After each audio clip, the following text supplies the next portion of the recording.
If I can make this video, I can make any video. This is going to be rough. This is the story of the worst time in my life. And I've had some doozies, especially if you know me. This is the story of how I fell in love with alcohol. This is also the story of how I was raped multiple times as a child. It's going to be rough. And if that statement alone made you cringe or triggered you, you need to turn this off. I make a lot of videos for you to entertain you. This one's for me because there's probably not you can learn from this or will enrich you. I just needed to document this to get it off my chest. I have a saying that when you feel sick, you're just like, I don't want to throw up. I'm not going to throw up. I'm not going to throw up. You should throw up because you'll feel better afterwards. This is me throwing up on you. And by continuing to watch, you are letting me. Here we go. When I was in middle school, I lived on a cul-de-sac in Huber Heights, Ohio. I lived at the end, and there weren't a ton of kids, but I made friends with all of the kids that there were. Slowly but surely, they moved away. There were two kids. It was a brother and his brother, and they were the sons of my third grade teacher. They lived about two houses over from me, and I would go and I would hang out with them. And they had a tree house in their backyard. We would go up to the tree house and, we just do kid stuff, just hang out and be friends and talk about our hopes and dreams, shit from Leave It to Beaver. But then one day we heard footsteps coming up the ladder, and a kid came in and he said, "Hi, I'm Adam." We were like, "All right, you snuck into my friend's backyard and up the treehouse." Like, all right, that was interesting. And then I heard my friend's mother yell for them to come because they had to go to church. This is the first time I spent with Adam. To give you an idea of this kid, he was the living embodiment of Henry Burroughs from the book It, or the movie that you might be familiar with. At one point when we were talking, he said, "Hold up, I'm going to go down and I'll be right back." He went down, and then when he was at the bottom, he said, "Hey!" And I looked down, and he kicked the ladder out from under. And then he walked away. And then it got dark, and I got cold. I then decided that the only way I could get off of this was to jump. I leaned over the side and I grabbed the side and I dropped and broke both of my big toes. It was 20 feet in the air, at least. And then I limped home. That was how I was introduced to this person. After all of my friends moved away, including these two brothers, Adam started coming to my house every other day. He would eat my food and steal my toys. My mother remembers looking out the back window of us playing in the backyard, and she would say he would look both ways before beating the shit out of me. But I was so lonely that I needed a friend. She would tell me I couldn't hang out with him, but I would. I would later discover that this kid was so fucked up that he was in a sexual relationship with his mother. And I didn't say anything. Um, and then one day, when I was getting a little older, I started to realize that I had feelings for other boys. I wasn't very attracted to other girls. And I was afraid to tell anyone. So I told Adam. The day I told Adam was the first time I was ever raped. It gets fucking worse from here. Over the course of the next year, he would come over to my house, eat my food, steal my toys, and then rape me. He would stay over without us basically giving him permission. But this is the last story. This is how I made friends with alcohol. One night it was raining, and my parents had just come home. There was a knock on the door, and then he entered without us opening the door. He walked into the kitchen and he took my McDonald's. Because it was Friday night, my parents got me McDonald's because I was a fat kid. I looked over to ask if I could have some of my dinner, and he started just licking my burger and then spit on my fries. He made sure my parents weren't looking when this happened.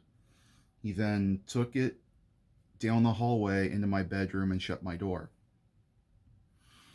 So I sat down in the living room with my parents because this was the night that we watched my favorite television show, The Drew Carey Show.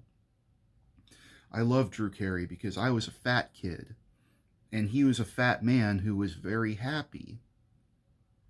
He made me feel good about myself. And the episode was, I don't know if you're familiar with this show, but he starts a brewery in his backyard and he makes a beer called Buzz Beer.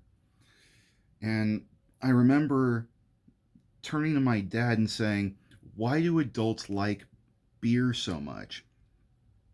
And he says it had alcohol in it, and that makes people happy and stupid, and then they forget things.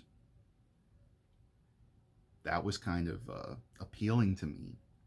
So we watched that, and then we watched, I think, Friends, and then my parents went to sleep in their bedroom that's on the other end of the house. I knew that my parents had alcohol. They didn't have beer. I didn't think it was beer, but it was on the top shelf in the entry hall of our house. I got a chair, got up on it, and grabbed a bottle. The bottle had turkey on the front. I poured a glass full, and I started drinking, and I knew it almost made me throw up. It was so harsh, but I drank the whole glass. I was dizzy before I made it down the hallway into my bedroom because I knew what was going to happen that night. And I was just so happy that I couldn't feel anything.